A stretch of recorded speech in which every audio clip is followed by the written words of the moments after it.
हम लोग mechanical property of fluids देख रहे थे और प्रीवियस वीडियो में हम लोगों ने टॉपिक नंबर 2 कंप्लीट कर लिया था। अभी तक हम लोग टॉपिक नंबर 1 और टॉपिक नंबर 2 कंप्लीट कर लिए हैं। और टॉपिक 1 जो था आर्किमिडीज प्रिंसिपल से रिलेटेड मैक्सिमम क्वेश्चन था।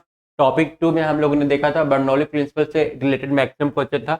अब हम लोग टॉपिक नंबर 3 में चलते हैं। टॉपिक नंबर 3 का सबसे खास बात यह है कि यहाँ पर फार्मूला सबसे कम है, सिर्फ 2 फार्मूला यूज करना है और 2 फार्मूला से ही सारा का सारा क्वेश्चन मेंस वाला सॉल्व हो जाएगा। तो कौन सा फार्मूला है जो हमको यूज करना है और ये जो थर्ड नंबर टॉपिक है इसका कंसेप्ट क्या है।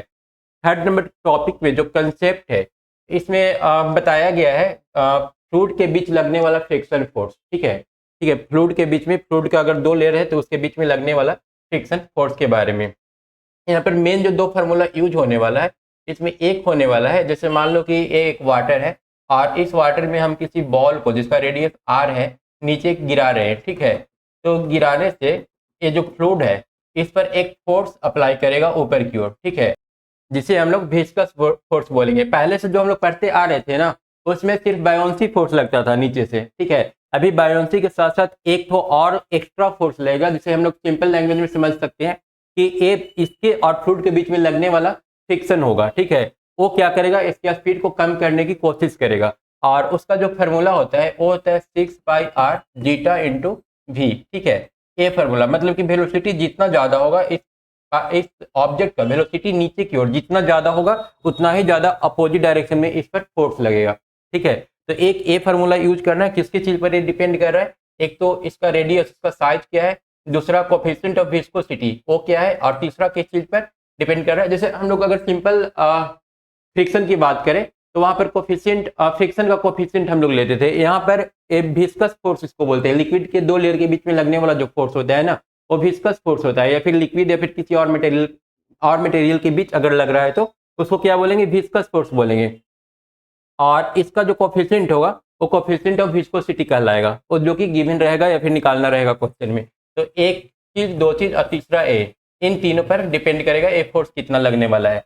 अब एक चीज और समझना है कि जब ए ऑब्जेक्ट नीचे जाएगा, यहाँ पर हम लोग देख रहे हैं कि फोर्स क्या है, डायरेक्टली प्रोपोर्शनल वेलोसिटी का। वेलोसिटी जितना ज्यादा फोर्स उतना ज्यादा। तो स्टार्टिंग में जब डालते हैं ना तो इसका वेलोसिटी हाई रहता है। हाई वेलोसिटी रहने बोलने का मतलब कि शुरू में इसका जो वेलोसिटी है ना तेज रहेगा, तेजी से बढ़ेगा। अगर किसी ऑब्जेक्ट को गिराते हैं ना तो वेलोसिटी उसका बढ़ेगा, लेकिन कुछ समय के बाद, ठीक है ना, कुछ टाइम के बाद, अभी वेलोसिटी बढ़ रहा है, बढ़ने के कुछ समय के बाद इसका जो वेलोसिटी होता है ना कांस्टेंट हो जाता है। वेलोसिटी कांस्टेंट हो गया मतलब कि इस पर नेट फोर्स 0 हो गया। और इस समय की वेलोसिटी को हम लोग क्या बोलते हैं, टर्मिनल वेलोसिटी बोलते हैं। और टर्मिनल वेलोसिटी का जो फार्मूला याद रखना है, ये थोड़ा सा डिफिकल्ट है। इसको 3 पार्ट में हम लोग बांट लेते हैं और तीनों पार्ट को याद कर लेते हैं। पहला 2/9 r², उसके बाद रो माइनस सिग्मा, रो माइनस सिग्मा, सिग्मा जहाँ पर लिक्विड का डेंसिटी होगा और रो उस मटेरियल का डेंसिटी होगा। ठीक है, तो पहला पार्ट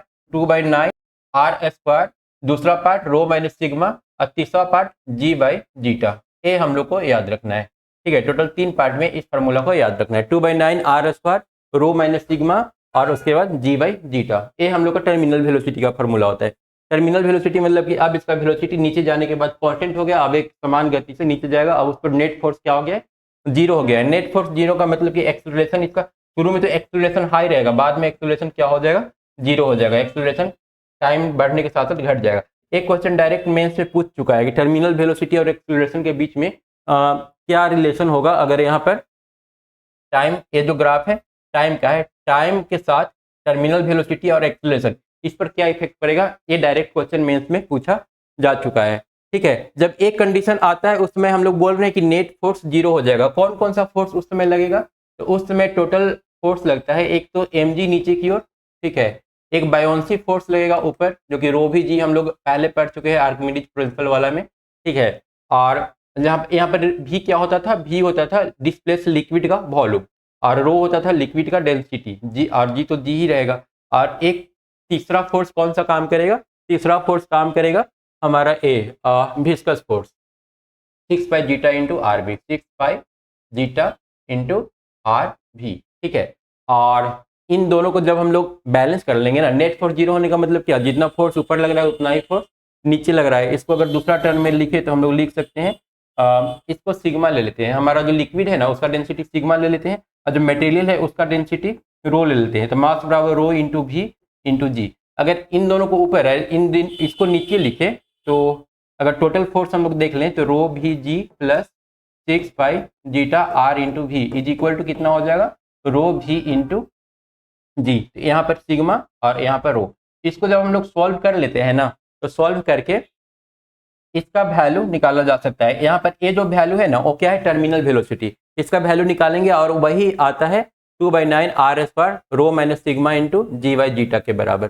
तो ये इस टॉपिक का कंप्लीट थ्योरी है। ठीक है, अब चलते हैं हम लोग मेन इस फार्मूला को और इस फार्मूला को यूज करते हैं और यूज करके सारे क्वेश्चन को सॉल्व करने की कोशिश करते हैं। यहाँ पर ध्यान रखना है हमारा ये जो विस्कस फोर्स है वो आर और वी के डायरेक्टली प्रोपोर्शनल है और टर्मिनल वेलोसिटी जो है वो आर स्क्वायर के डायरेक्टली प्रोपोर्शनल है, क्योंकि इस पर डायरेक्ट क्वेश्चन बन सकता है।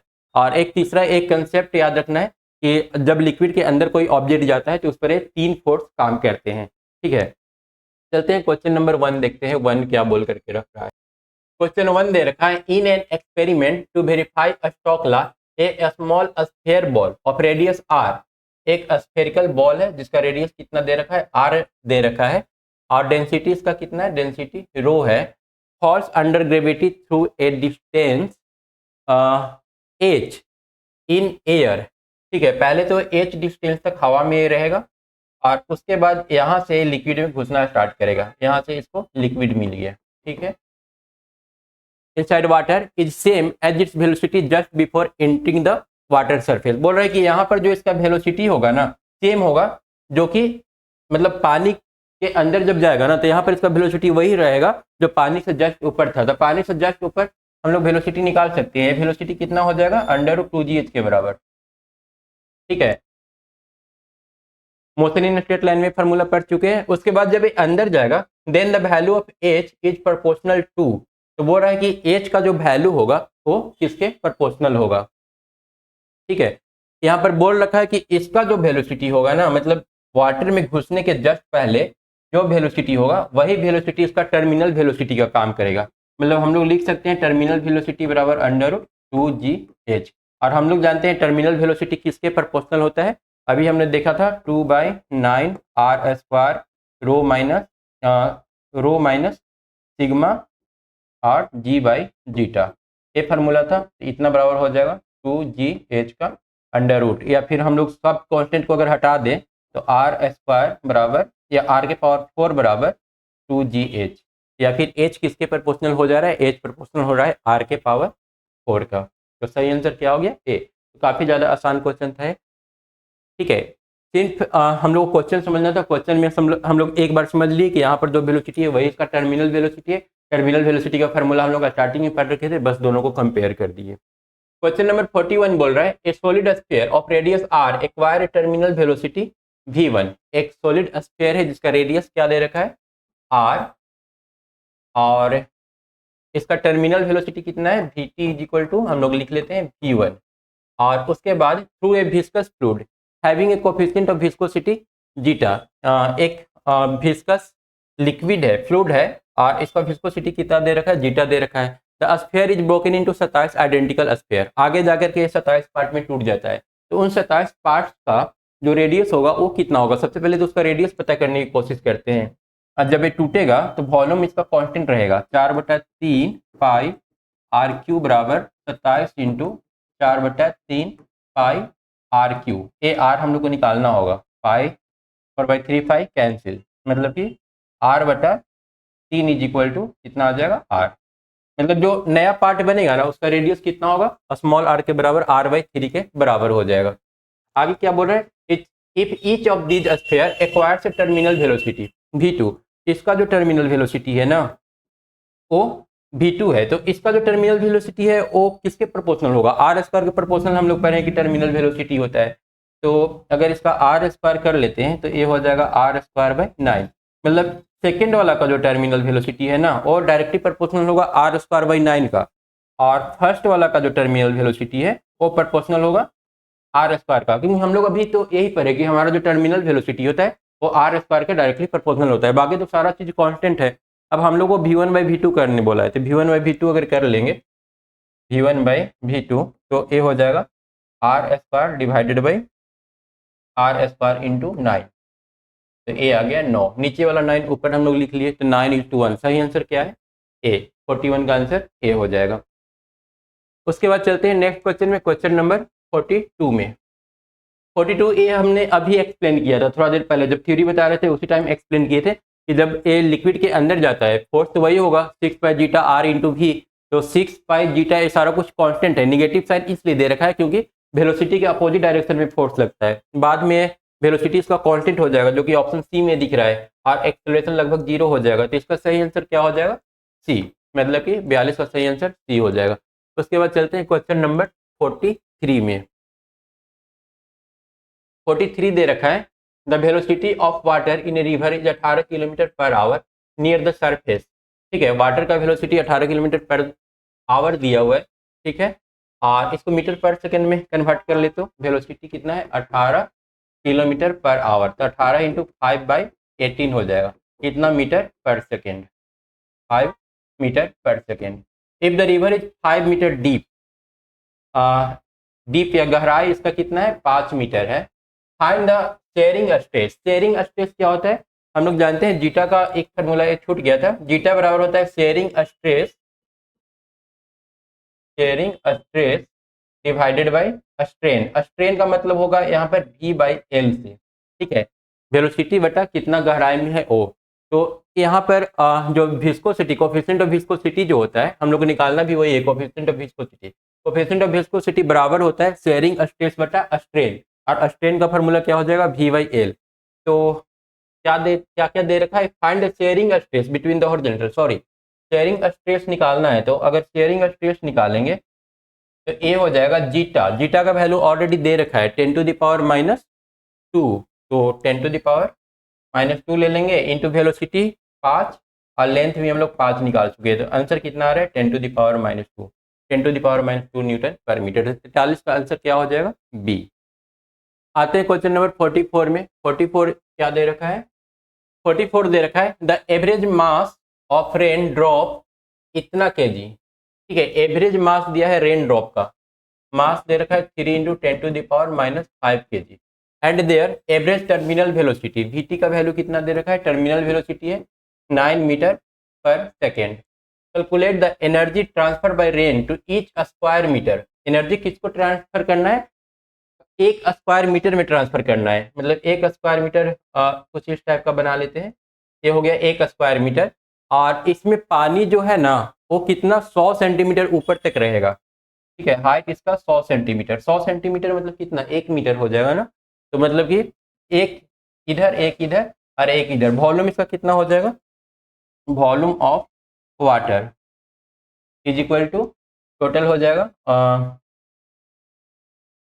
एरिया इंटू लेंथ, तो एरिया तो 1 है और लेंथ भी 100 सेंटीमीटर दिया हुआ है, तो 1 मीटर ही दिया है, मतलब टोटल वॉल्यूम हो जाएगा 1 मीटर क्यूब। अगर डेंसिटी वाटर का ले तो वाटर का डेंसिटी कितना होता है 1000, इसका मास निकालेंगे तो टोटल वाटर का मास हो जाएगा 1000 इंटू रो इंटू भी होता है, तो ए हो गया 1000 kg इसका मास। अब एनर्जी के लिए हम लोग फार्मूला क्या जानते हैं, हाफ mv², तो हाफ एम का वैल्यू कितना हो गया 1000, और वी स्क्वायर का वैल्यू कितना हो जाएगा 9 का स्क्वायर मतलब कि 81, तो 81/2 करेंगे तो कितना आ जाएगा 40.5 इंटू 10⁻3, या फिर इसको लिख सकते हैं 4.05 इंटू 10⁻4, तो हम लोग का सही आंसर क्या हो रहा है बी इसका सही आंसर हो। आसान क्वेश्चन था, बस जो वॉल्यूम है वाटर का और निकाल लेना है, डेंसिटी से मल्टीप्लाई करके मास में कन्वर्ट हो जाएगा, उसके बाद फार्मूला सिर्फ हाफ mv² अप्लाई कर लेना है। उसके बाद आते हैं नेक्स्ट क्वेश्चन, क्वेश्चन नंबर 45। अभी तक अगर हम लोग देखें ना तो 3 टॉपिक में शुरू से ये वाला टॉपिक सबसे ज़्यादा इजी जा रहा है, इसमें फार्मूला सिर्फ 2 ही है, और ऐसा कोई चांसेस नहीं कि इंटीग्रेशन से रिलेटेड कोई क्वेश्चन यहाँ पर दे दें। Question number 45, a tank with a small hole at the bottom, एक टैंक है उसके बॉटम में एक छोटा सा हॉल करके रखा है, has been filled with water and kerosene, इसमें बोल रहा है कि कुछ वाटर भरा हुआ है और कुछ जो है किरोसिन भरा हुआ है, ठीक है, एक कुछ पार्ट इसमें किरोसिन है, दोनों का हाइट कितना कितना है 3 मीटर, वाटर 3 मीटर और किरोसिन 2 मीटर, ए 3 और ए वाला 2। When the hall is open the velocity velocity of fluid coming out from it is nearly, बोल रहे हैं कि यहाँ से जो लिक्विड बाहर निकलेगा इसका v का वैल्यू क्या होगा। हम लोग यहाँ पर क्या करते हैं ना, बर्नौली इक्वेशन यूज कर लेते हैं। बर्नौली इक्वेशन क्या था, P1 plus half rho V square plus rho G H is equal to same इधर T2 प्लस हाफ रो V2 स्क्वायर, ये वाला V2 हो जाएगा यहाँ का वेलोसिटी, और साथ में रो जी H2 है ना। तो अगर यहाँ पर देखें तो इस लिक्विड का प्रेशर तो मान के चलो एटमॉस्फेरिक प्रेशर को जीरो ले लेते हैं, क्योंकि यहाँ का प्रेशर और यहाँ का प्रेशर दोनों सेम होगा, तो P1 तो कैंसिल, क्योंकि दोनों जगह एटमॉस्फेरिक प्रेशर ही काम कर रहा है। उसके बाद अगर हाफ रो भी स्क्वायर की बात करें तो इस लिक्विड में कोई वेलोसिटी है नहीं, ठीक है, इस लिक्विड का वेलोसिटी क्या है, निग्लेजिबल है। तो ए अगर रुका हुआ है तो ए टर्म भी इसका क्या हो जाएगा, जीरो हो जाएगा। तो बच गया सिर्फ रोजी एच। रोजी एच में दो अलग अलग डेंसिटी का मटेरियल है, तो इसको हम लोग दो पार्ट में बांट लेते हैं। रो वन का वैल्यू ले लेते हैं, वाटर का कितना हो जाएगा, वाटर का हो जाएगा 1000 और जी का वैल्यू 10, और हाइट कितना है वाटर का हाइट 3 है। उसी तरह से अगर हम लोग किरोसिन का लेंगे तो ये हो जाएगा 800, दोनों का रेशियो ये दे रखा है 0.8, 800 बटा 1000 करेंगे तो 0.8 आ जाएगा। तो इतना इंटू जी का वैल्यू 10 और इसका एच हाइट कितना है 2 इज इक्वल टू, यहाँ पर बात करें तो यहाँ पर हाइट कुछ है नहीं, बिल्कुल इसे सटा हुआ है, तो हाइट 0 हो जाएगा, तो ए टर्म खत्म, और ए वाला हो जाएगा हाफ इंटू रो 1000, क्योंकि यहाँ से सबसे पहले क्या वाटर नीचे गिरेगा, और इसका वेलोसिटी हम लोग V2 स्क्वायर एज्यूम कर लेते हैं। अगर सब में से दो दो जीरो हम लोग कैंसिल कर ले तो ए बच जाता है 10 इंटू 3, 30, 30 इंटू 10 300, प्लस ए हो जाएगा 10 into 2 20, 20 into 8 160 is equal to A 50 V2 square.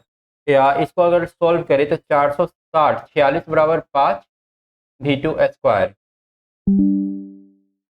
ये 2 बटा ये क्या हो जाएगा, 2 और 10 कट करके 5 बचेगा, तो 5 V2 स्क्वायर, और ये कितना हो जाएगा 460 है ना, 460 बराबर 5 V2 स्क्वायर। या अगर इसको कैंसिल करें तो 92 का अंडर रूट बराबर V2। अब 92 का अंडर रूट कितना हो जाएगा, 10 का अंडर रूट 100 होता है, मतलब 10 से कम होगा और 9 से ज़्यादा होगा, मतलब कि 9.6। 45 का सही आंसर क्या हो जाएगा, बी हो जाएगा। आते हैं क्वेश्चन नंबर 46। ये क्या बोल रखा है, in a experiment a small steel ball pass through a liquid at a constant speed 10 centimetre per second. एक ट्यूब है इस टाइप का, थ्रू ए लिक्विड, एक लिक्विड है, लिक्विड के अंदर एक स्टील का बॉल नीचे की ओर जा रहा है, ठीक है, इसका वेलोसिटी नीचे की ओर कितना दे रखा है, हम लोग भी एज्यूम कर लेते हैं, दिया है 10 centimetre per second. A steel ball falls through a liquid at a constant speed 10 centimetre per second, ठीक है, 10 सेंटीमीटर पर सेकेंड के स्पीड से नीचे जा रहा है, ठीक है। इसमें अगर लगने वाला सारा फोर्स हम लोग काउंट कर ले तो देख रहे हैं कि यहाँ पर एक फोर्स नीचे mg लगेगा, एक फोर्स ऊपर की ओर लगेगा F बायोन्सी, और एक फोर्स यहाँ पर लगेगा जो कि वेलोसिटी के डायरेक्टली प्रोपोर्शनल होगा, विस्कस फोर्स, F भी इसका नाम दे देते हैं, ठीक है। कुल मिलाकर के ये 3 फोर्स लग रहा होगा। अगर यहाँ पर देखें इस ऑब्जेक्ट का इफेक्टिव वेट, तो वेट इफेक्टिव कितना हो जाएगा, इफेक्टिव वेट इसका हो जाएगा, यहाँ पर कांस्टेंट लगने वाला 2 फोर्स कौन सा है, mg, लेकिन mg को कम करने वाला यहाँ पर एक बायोन्सी फोर्स लग रहा है Fb।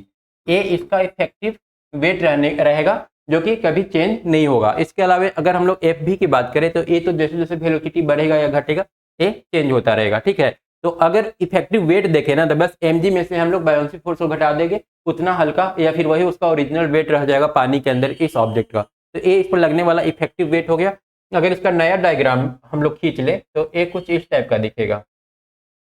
ए यहाँ पर एक बॉल होगा, इसका वेलोसिटी नीचे की ओर होगा, कितना 10 सेंटीमीटर पर सेकेंड, और इस पर जो फोर्स लग रहा होगा एक ऊपर एफ भी लग रहा होगा और एक नीचे क्या लग रहा होगा, डब्ल्यू इफेक्टिव, ठीक है। ये 2 फोर्स इसमें अभी लग रहा था।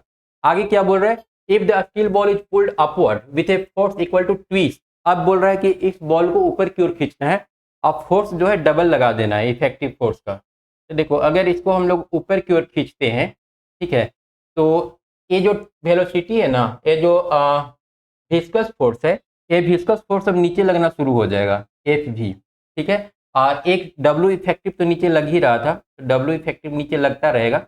और बोल रहा है कि एक एक्स्ट्रा फोर्स ऊपर की ओर लगा दो, कितना, 2W इफेक्टिव के बराबर। ठीक है, तो पूछ रहा है कि अब लगाने से how fast will it move upward, तो ऊपर अब कितना के स्पीड से जाएगा ए बॉल। अगर देखो, अगर इसको हम लोग रीड्रॉ कर लें तो यहाँ पर 2W इफेक्टिव में से एक डब्ल्यू इफेक्टिव गया, तो एक डब्ल्यू इफेक्टिव बचेगा। ठीक है, और नीचे की ओर फोर्स एक ही बचेगा, एफ भी। ठीक है, तो यहाँ पर हुआ क्या, पहला वाला जो केस था उसको उसमें एफ बी को बैलेंस कर रहा था डब्ल्यू इफेक्टिव, अभी भी डब्ल्यू इफेक्टिव और एफ बी फोर्स ही लग गया है, बस दोनों का डायरेक्शन चेंज हो गया है। लेकिन पहले भी नेट फोर्स जीरो था, अभी भी नेट फोर्स क्या है, जीरो ही है। तो अगर नेट फोर्स जीरो है, कोई एक्सीलरेशन है नहीं, तो इसका वेलोसिटी क्या रह जाएगा, सेम टू सेम रहेगा, उसके मैग्नीट्यूड पर कोई असर नहीं पड़ेगा। ठीक है, इसका स्पीड अभी भी रह जाएगा 10 सेंटीमीटर पर सेकेंड ही। इसका सही आंसर क्या हो जाएगा, सी हो जाएगा। उसके बाद आते हैं क्वेश्चन नंबर 47 में। 47 दे रखा है, the terminal velocity of A small sphere of radius A. Terminal velocity का फॉर्मूला क्या था, ए डायरेक्टली प्रोपोर्शनल आर स्क्वायर था। चलो, अगर रेडियस ए है तो ए स्क्वायर का डायरेक्टली प्रोपोर्शनल हो जाएगा, तो सही आंसर क्या हो जाएगा इसमें, ए स्क्वायर। तो ये काफी ज्यादा आसान क्वेश्चन था। उसके बाद चलते हैं क्वेश्चन नंबर 48 में। 48 दे रखा है, if a ball of steel attain a terminal velocity 10 centimetre per second. एक बॉल है स्टील का, इसका टर्मिनल वेलोसिटी दे रखा है Vt is equal to 10 centimetre per second. फिर फॉल इन वाटर, जब ये वाटर में गिरता है, ठीक है, ये स्टील का बॉल कहाँ पर गिर रहा है, वाटर में गिर रहा है, तो इसका जिसका विस्कोसिटी, वाटर का कोफिशिएंट ऑफ विस्कोसिटी कितना दे रखा है, 8.5 इंटू 10⁻⁴ pascal. Then its terminal velocity is in glycerine is इतना, वुड बी नियरली। बोल रहा है कि एक स्टील का बॉल है, ठीक है, ये स्टील का बॉल जब पानी में गिर रहा है तो इसका terminal velocity 10 centimetre per second है, पानी में गिर रहा है तो 10 सेंटीमीटर पर सेकेंड। और जब ये ग्लिसरीन में गिरता है, ठीक है, मान लो कि इसी बॉल को हम लोग ग्लिसरीन के अंदर गिरा रहे हैं, तो बताओ कि इसका टर्मिनल वेलोसिटी क्या होगा। तो टर्मिनल वेलोसिटी किस किस चीज़ पर डिपेंड करता है, टर्मिनल वेलोसिटी होता है 2/9 are square rho minus sigma और जी बाई जीटा, है ना, जी बाई जीटा। या इसको हम लोग लिख सकते हैं, इसमें सारा कुछ बॉल का रेडियस तो कांस्टेंट ही रहने वाला है, मतलब ए टर्म पूरा का पूरा कांस्टेंट है, तो K into rho minus sigma by zeta, इन सारी चीज़ों पर टर्मिनल वेलोसिटी डिपेंड करेगा। ठीक है, तो हम लोग क्या करते हैं कि सबसे पहले फर्स्ट वाला का टर्मिनल वेलोसिटी जो दिया हुआ है वो निकाल लेते हैं। हम लोग डायरेक्ट Vt1/Vt2 कर देंगे, Vt1/Vt2 करके क्वेश्चन को सॉल्व किया जा सकता है। तो यहाँ पर 10 इज इक्वल टू के इंटू, यहाँ पर ए जो होता है ना, रो माइनस सिग्मा, सिग्मा होता है लिक्विड का और रो होता है मटेरियल का। तो मटेरियल का डेंसिटी यहाँ पर दे रखा है, मटेरियल का डेंसिटी 7.8 ग्राम पर सेंटीमीटर, 7.8, और वाटर का कितना दिया हुआ है, वाटर का हम लोग सीजीएस में 1 होता है, 1 ले लेते हैं, ठीक है, और डिवाइडेड बाय इधर फिर दे रखा है 7.8 बॉल का, नीचे में क्या हो जाएगा, नीचे में सॉरी जीटा हम लोग लेना है, जीटा का वैल्यू कितना दे रखा है वाटर के लिए, वाटर के लिए जीटा का वैल्यू है 8.5 इंटू 10⁻⁴, ठीक है, और इतना डिवाइडेड बाय, ठीक है, डिवाइडेड बाय क्या कर लेंगे, यहाँ पर टर्मिनल वेलोसिटी हो जाएगा अंदर ग्लिसरीन के अंदर जो टर्मिनल वेलोसिटी हो जाएगा वो हो जाएगा, और के तो के ही रहेगा क्योंकि कांस्टेंट रहने वाला है दोनों ही केस में। यहाँ पर हम लोग लेंगे 7.8 के जगह पर कितना, जो बॉल है, बॉल का डेंसिटी 7.8 है तो वो 7.8 ही लेंगे, और लिक्विड का कितना हो जाएगा डेंसिटी 1.2, तो 1.2 घटा देंगे और डिवाइडेड बाई इसका विस्कोसिटी कितना दिया हुआ है ग्लिसरीन का विस्कोसिटी है 13.2।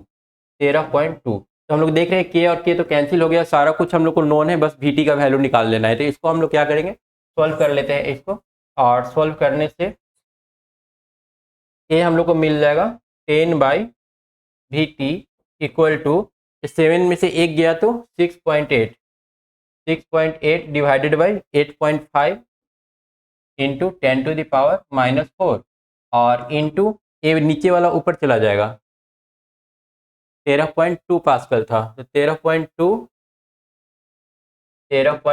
डिवाइडेड बाई ए वाला ऊपर जाएगा और ए नीचे चला जाएगा, 8 में से 2 गया तो 6, और 7 में से 1 गया तो 6.6।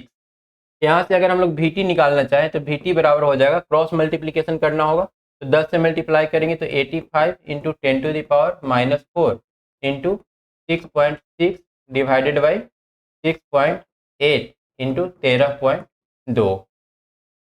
तो ये तो खैर दो बार में कैंसिल हो जा रहा है और 6.8 ये अब हम लोग का बच जाएगा 85 डिवाइडेड बाई 2 से मल्टीप्लाई करेंगे तो 16 के 6 रिमाइंडर 1 रहा और ये 13.6 हो जा रहा है फिर से, ठीक है। 6.8 को 2 से मल्टीप्लाई करेंगे तो और इंटू यहाँ पर कितना रह जाएगा 10⁻⁻4। अब हमारा जो ऑप्शन है 10⁻⁻4 के टर्म में दो ऑप्शन दिया हुआ है और 13 से अगर डिवाइड करेंगे तो 13 इंटू 6 78, मतलब इन दोनों में से कोई एक ऑप्शन आ जाएगा। 6 पॉइंट कुछ होगा, एग्जैक्ट हम लोग वैल्यू निकाल लेते हैं। ए आ रहा है 6.25, एग्जैक्ट वैल्यू है ए वाला, तो इसका सही आंसर कौन हो जाएगा 48 का ए। हम लोग करना कुछ नहीं था, टर्मिनल वेलोसिटी दोनों का निकाल करके दोनों को आपस में इक्वेट कर डिवाइड कर देना था, ठीक है। और इससे जो अननोन था वो हम लोग को मिल गया।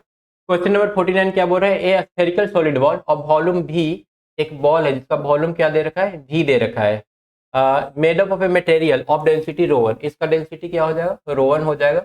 और अगर इसको लिक्विड में रखें तो लिक्विड का डेंसिटी क्या हो जाएगा ρ2 हो जाएगा। इस पर लगने वाला अगर सारा फोर्स हम लोग बात करें तो ऊपर में विस्कस फोर्स लगेगा और विस्कस फोर्स दे रखा है kV² के डायरेक्टली प्रोपोर्शनल, ठीक है। माइनस साइन नहीं लेते हैं, माइनस साइन बस वो दिखाता है अगर वेलोसिटी नीचे है तो फोर्स ऊपर लगेगा, मतलब वेलोसिटी के अपोजिट डायरेक्शन में लगेगा। तो चलो ये तो हम लोग कर लिए। एक दूसरा इसका नीचे की ओर क्या लगेगा mg, इस पर फोर्स mg को हम लोग रो भी जी बोल सकते हैं, ρ1 इंटू वॉल्यूम इसका और g, और ऊपर की ओर एक बायोन्सी फोर्स लगता है जो कि रो लिक्विड का कितना है ρ2 इंटू वी इंटू जी के बराबर लगता है, रो भी जी ऊपर की ओर बायोन्सी फोर्स, ठीक है।